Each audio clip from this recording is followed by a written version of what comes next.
Today, we are going to make Filipino favorites Pandecoco.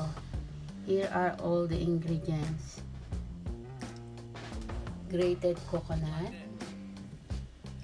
butter, whole milk, flour, yeast, egg, warm water, white sugar, salt, and brown sugar. Please check my description below for the exact measurement. To activate the yeast, we need 2 tablespoons sugar, white sugar. Sugar first.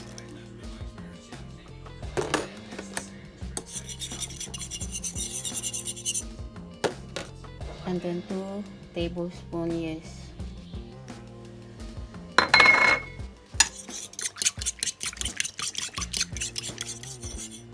Then leave it for a while to raise. Remember, this is warm water. Our next step is to combine all our 3 ingredients. Warm milk, 1 cup of warm milk, 1/2 cup of melted butter, the other half is for our brushing, so leave it, and 1 egg, and mix well. Then add our melted yeast,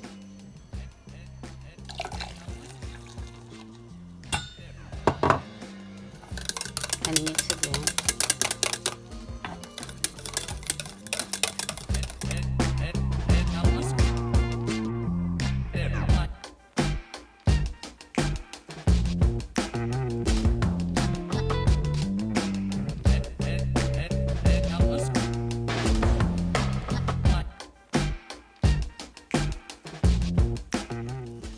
Mix well.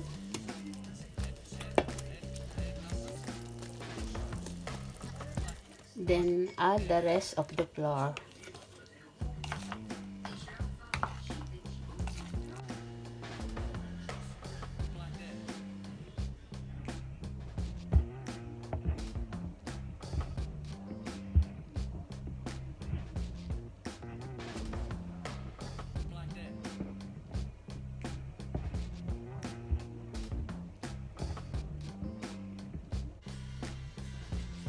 Here comes our dough.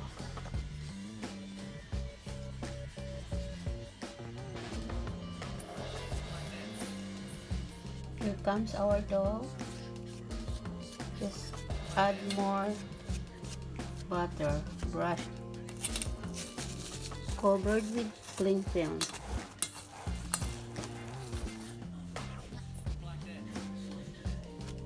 And towel. And put in a warm place. Leave it for 2 hours. For our filling, we just need to add 1/2 cup of brown sugar into the grated coconut and mix well.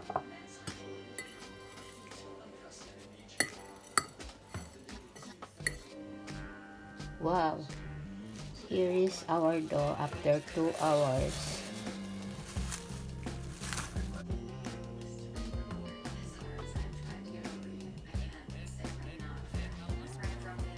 Let's cut the dough into half.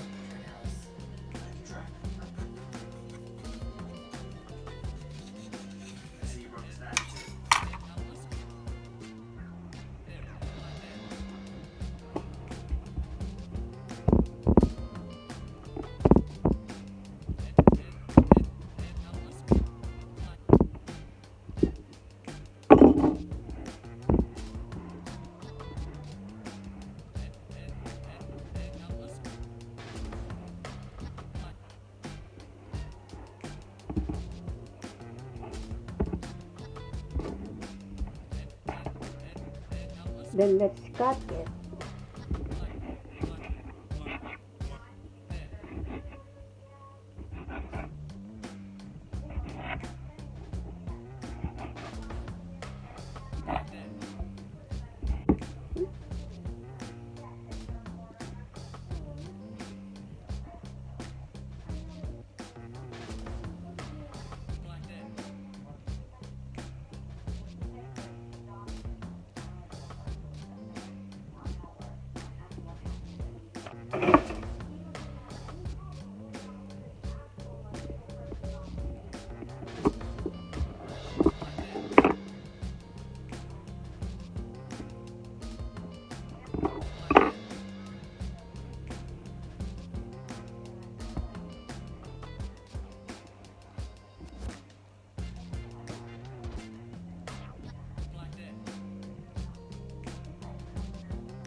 That's our coconut.